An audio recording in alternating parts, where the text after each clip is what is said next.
Le titre de ce livre, c'est le message adressé aux 7 églises de l'Apocalypse. Nous sommes présentement à la 7e partie de ce livre. Il est écrit par le bien-aimé frère Hamilton Smith. Mais tout le bien qu'il a pu approuver ne l'empêche pas de signaler la défaillance. Sous son regard, il y avait dans cette assemblée un déclin d'une très sérieuse nature. Malgré bien des choses louables, il doit dire « Mais j'ai contre toi que tu as abandonné ton premier amour ». Cet abandon était si sérieux à ses yeux qu'il faisait de cette assemblée une assemblée déchue. Extérieurement, il n'y avait rien en elle que le Seigneur condamne et rien à quoi le monde puisse trouver à redire. L'assemblée pouvait être marquée par des traits que le monde ne pouvait ni comprendre ni imiter, mais de toute façon, le monde pouvait difficilement condamner ceux qui étaient caractérisés par les œuvres, le travail, la persévérance, la haine du mal et l'absence de prétention. Extérieurement, tout était beau et la lampe paraissait briller avec suffisamment d'éclat devant le monde. Cependant, sous la surface, il y avait ce qui, aux yeux du Seigneur, gâtait toute cette belle apparence. L'assemblée avait abandonné son premier amour pour Christ. Ce n'était pas qu'ils aient abandonné leur amour, mais ils avaient perdu leur premier amour. Quelqu'un a dit, quel terrible déshonneur on jette sur Christ quand on perd son premier amour. C'est comme si, après un premier contact, Christ perdait à être connu de plus près. Nous pouvons nous demander alors, qu'est-ce que le premier amour? N'est-ce pas un amour qui ne souffre pas de partage, qui trouve une entière satisfaction dans son objet? Un tel amour ne saurait souffrir de partage. Il remplit l'esprit et le cœur à l'exclusion de tout autre objet. Il satisfait le cœur parce qu'il le remplit. Il fut un temps où Christ était tout en tous pour l'assemblée à Éphèse. Alors, vraiment, Christ satisfaisait leur cœur, remplissait leurs pensées et absorbait leur énergie. Mais cette fraîcheur primitive avait passé. Ils n'avaient pas cessé de travailler pour Christ, ni de l'aimer, ni de souffrir pour lui, mais leur travail et leur amour avaient perdu leur fraîcheur primitive. Le premier amour s'en était allé. Qu'est-ce donc qui avait alimenté leur amour dans ces premiers jours? N'était-ce pas la réalisation de l'amour de Christ pour eux, l'amour qui surpasse toute connaissance, l'amour de Christ pour son assemblée? L'amour qui surpasse toute connaissance, l'amour de Christ pour son assemblée avait été placé devant eux, mais au fil des jours, la conscience de son grand amour pour eux s'était émoussée et ainsi, ils avaient abandonné leur premier amour pour lui. Le fait que Christ reproche à l'assemblée d'avoir abandonné son premier amour est une preuve de la grandeur de son amour pour elle. Car son amour est tel qu'il ne peut être satisfait s'il ne trouve pas en retour un cœur tout entier pour lui. Alléluia, Amen. L'amour ne peut se satisfaire que d'une réponse sans réserve. Des œuvres faites pour Christ, si grandes soient-elles, ne sauraient satisfaire son cœur. L'amour fervent de Marie reçoit l'approbation du Maître plus que le service empressé de Marthe. Ce n'est pas que les œuvres manqueront là où il y a l'amour. Marie, qui a choisi la bonne part, a fait la bonne œuvre et le Seigneur lui-même, dans le message à Éphèse, lie le premier amour avec les premières œuvres. Il y avait certes à Éphèse des œuvres que le Seigneur pouvait approuver, mais elles n'étaient pas les premières œuvres qui étaient le fruit du premier amour. Le Seigneur nous révèle donc ici la racine de tout déclin, soit dans l'assemblée. Le Seigneur nous révèle donc ici la racine de tout déclin, soit dans l'assemblée, dans son ensemble, soit dans le croyant individuellement. Toute la ruine qui a été introduite, tout le mal subséquent qui se développe dans les autres assemblées ont leur racine dans ce premier abandon. À Éphèse, nous voyons le premier pas qui conduit à la faillite complète de l'assemblée dans sa responsabilité. À Laodicée, nous voyons la dernière étape du déclin.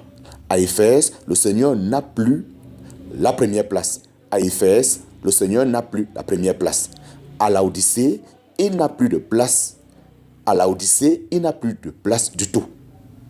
Il est dehors à la porte. Il est dehors à la porte.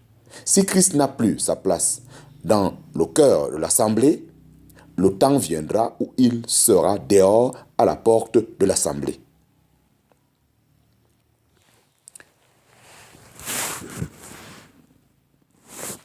Apocalypse chapitre 1, verset 5. La mise à nu de cette source cachée du déclin est suivie par une parole solennelle d'avertissement. Le Seigneur peut dire, « Souviens-toi donc d'où tu es déchu. » Aux yeux des autres, l'assemblée à Éphèse pouvait bien être considérée comme une assemblée modèle. Au regard de Christ, elle était déchue. L'assemblée est invitée non seulement à se souvenir, mais à se repentir. Il est inutile de pleurer la perte de la fraîcheur primitive s'il n'y a pas de repentance. Et qu'est-ce que la repentance si ce n'est reconnaître notre état réel devant le Seigneur? Si nous sommes vraiment repentants, nous mettrons nos pieds dans les mains du Seigneur afin qu'il puisse ôter la souillure qui est venue entraver la jouissance de son amour pour nous et affaiblir notre premier amour pour lui. Si nos pieds sont dans ses mains, il pourra ôter toute la poussière du chemin afin que, comme jadis, Jean, nous puissions, pour ainsi dire, reposer notre tête dans son sein et y goûter à nouveau la joie du premier amour. Le résultat de ce retour au premier amour serait vu dans les premières œuvres. Les Thessaloniciens, comme les Éphésiens, étaient caractérisés par leurs œuvres, leur travail et leur patience. Mais nous lisons que leurs œuvres étaient une œuvre de foi, leur travail un travail d'amour et leur patience une patience d'espérance. Alors vient une dernière parole d'avertissement. Si l'assemblée ne se repent pas, s'il n'y a pas de guérison, s'il n'y a pas de retour au premier amour, le Seigneur les avertit qu'il viendra vers eux comme juge et qu'il ôtera la lampe de son lieu. La mission de l'assemblée était d'être une lumière pour Christ dans ce monde de ténèbres. Cette mission ne peut être remplie que si le cœur est en bon état devant Christ. Le jugement qui menace l'assemblée, si elle faillit à sa mission, est vu comme un acte accompli par le Seigneur. Il ôtera la lampe, comme dans le passé, il ôta Israël du pays dans lequel il aurait dû être un témoin pour l'Éternel. Dans les deux cas, le jugement peut être exécuté par l'intermédiaire du monde, néanmoins, c'est le Seigneur qui en est l'auteur. Apocalypse chapitre 1, verset 6.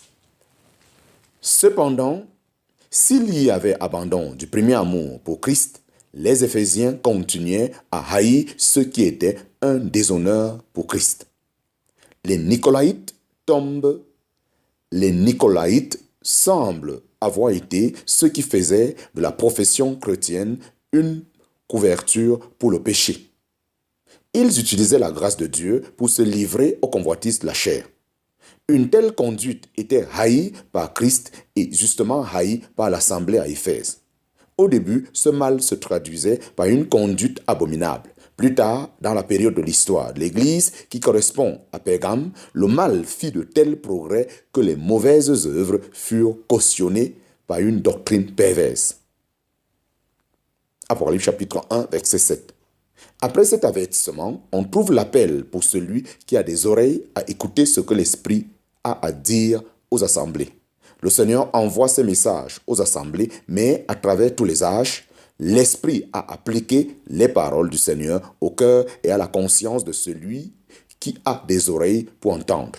Ainsi, dans le message du Seigneur à l'ange de l'assemblée à Éphèse, se trouve révélé pour celui qui a l'oreille ouverte la racine cachée de tout le déclin grandissant qui a marqué l'assemblée comme témoin responsable de Christ sur la terre durant sa longue histoire. Le premier manquement n'a pas été dans son témoignage devant le monde, mais dans ses relations secrètes avec Christ.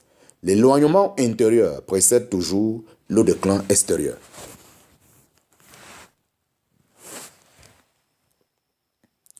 Le message se termine par la promesse du Seigneur au vainqueur.